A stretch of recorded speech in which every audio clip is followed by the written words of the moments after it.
In this video, we're going to be discussing parallel and perpendicular lines, and specifically the linear equations that create them. You probably know that parallel lines are described as lines that do not cross. The diagram to the left shows a pair of parallel lines. These two lines never get closer together and therefore will never cross. And the reason that they will never cross, or the way you can identify if two lines are parallel, is by identifying their steepness or their slope. So if you look, this line, the y-intercept is a 7. But if I count its steepness, and it looks like there's a lattice point there and there. So if I do those two, that steepness would be -3 halves. That tells me how steep that is. If I do that for the same, if I do the same thing for this line, no, that's not what I did. If I do the same thing for this line, I will see that they have the exact same steepness. It's a negative value, -3 halves. So the reason they will never cross is because they have the same slope. They have the same slope. This helps us understand these two statements. If two lines are parallel, then they have the same slope.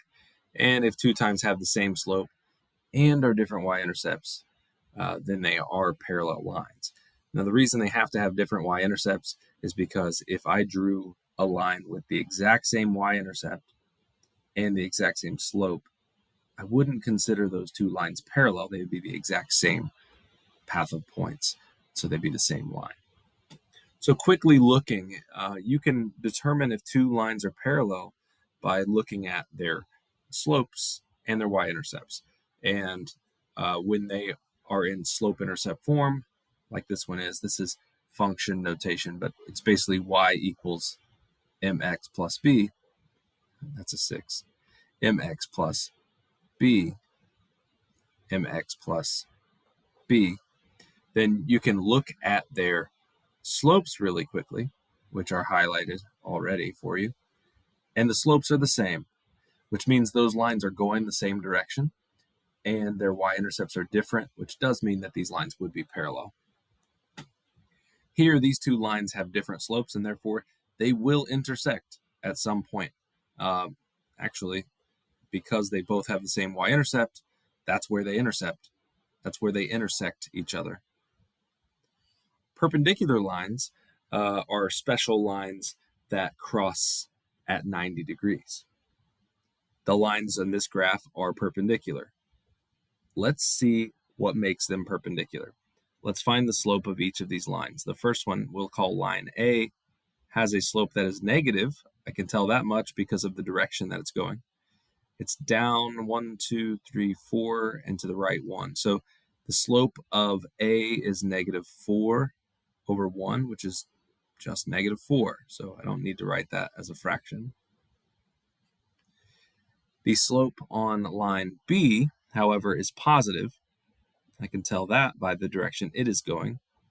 And I found a few points there. The rise is 1 and the run is 4. So it's 1 over 4. So the slope here is a positive 1/4.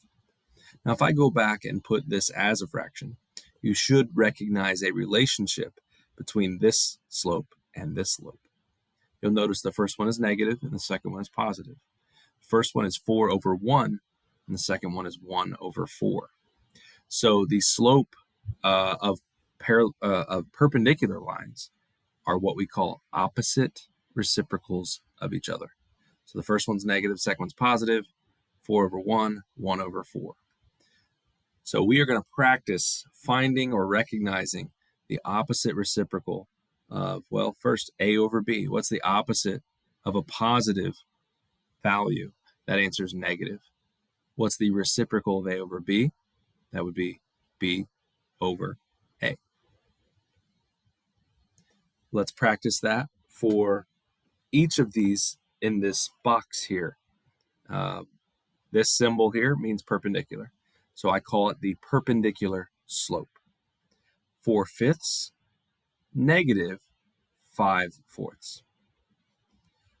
negative 2/7.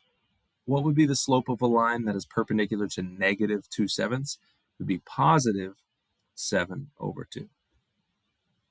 What's the perpendicular slope to negative 3? It would be positive. Now remember, this is a 3/1, so it's going to be 1/3. Negative 1/4, positive 4/1, which again, if you prefer, just write that as 4. 8/5, negative 5/8. Negative 2/1, positive 1/2. So it's kind of the exact opposite on everything. Determine if these two lines are perpendicular. We're going to look at their slopes, 1/4 and negative 4/1. Are those perpendicular lines because of their slopes? The answer is yes. 1/4, positive 1/4, negative 4/1. Yes. What about here? Let's look at their slopes. 2, negative 2. Remember, this is a 2/1. This is a negative 2/1. The answer here is no. And in the last one, it's tricky because you probably have thought this is the slope, but it's not. In order to determine the slope of a line, remember that we need to convert that to slope-intercept form. In other words, let's get the y by itself. That would be subtract 3x from both sides, and now you'll have this equation. Y equals, these cancel. These will be written separately with the x term first. So what is the slope of this equation? It's negative 3. What is the slope of this one? It's negative 1/3. The answer here is no, they are not perpendicular. Okay?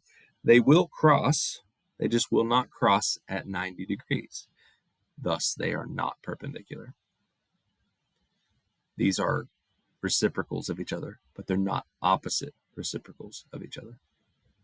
And so now we just need to take what we've learned and use it to write the equations of lines that are parallel or perpendicular to a certain point and line, or passing through a certain point and perpendicular or parallel to a certain line.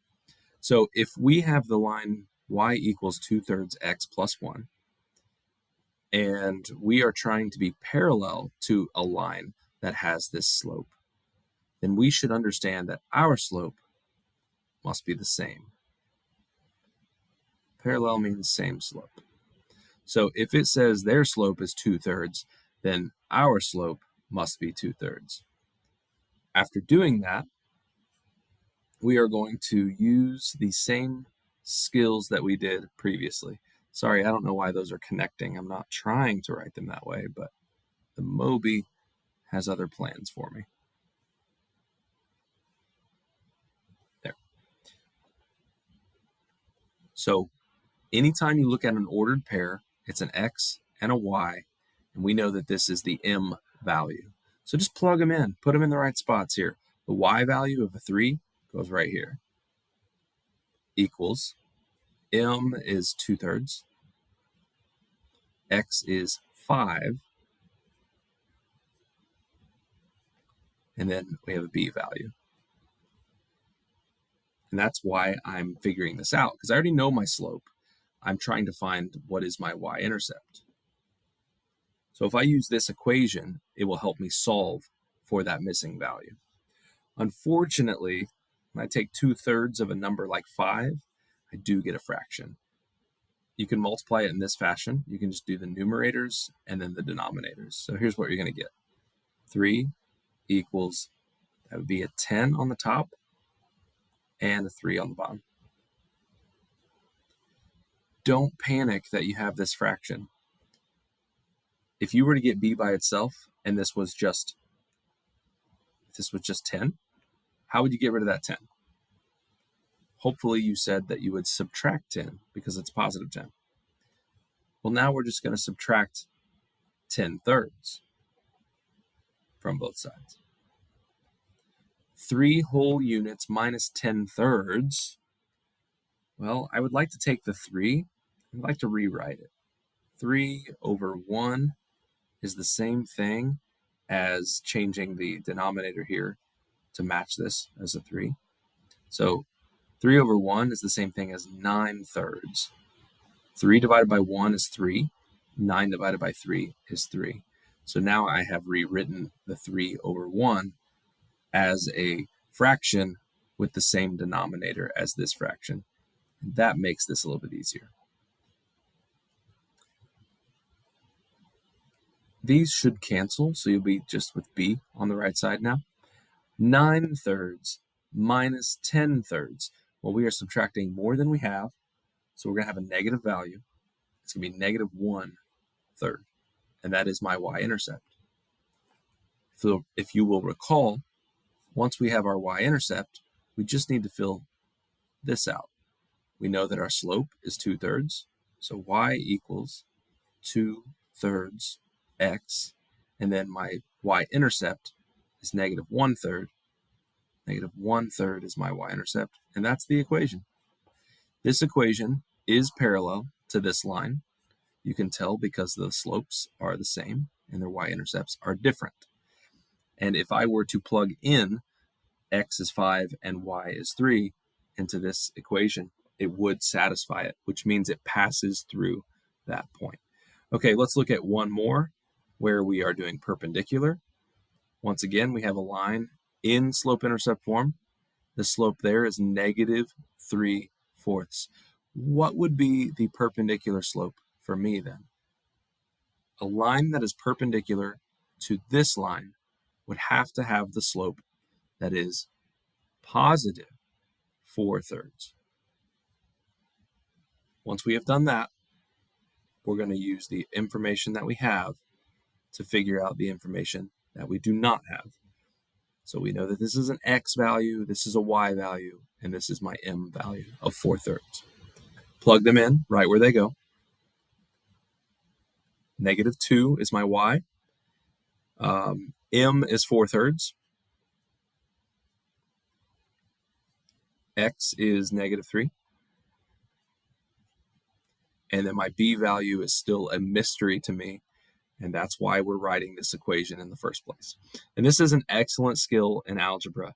If you can plug in for all the other numbers, like the y, the m, and the x, then you will figure out what b is. And some cases, you may be able to plug in for x, b, and y and figure out what m is. It just depends on the information that you already know or are given.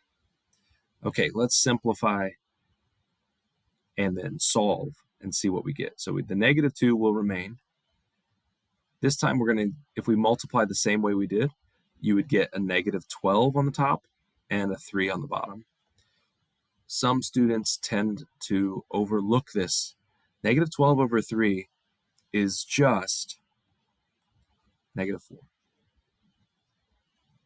All right, last step, let's get b by itself. Add 4 to do that. No fractions this time. And that's why we simplify things, so that we don't have fractions. When we add this, we get a 2, and these cancel, so my y-intercept is a 2. I know my slope, I know my y-intercept. My equation would be y equals 4 thirds x plus 2. This line is perpendicular to the one given, and it will pass through that point. And you can check this out by graphing it, but that's how you work with parallel and perpendicular lines. So I'm going to have a good assignment for you to practice a lot of this stuff. Good luck.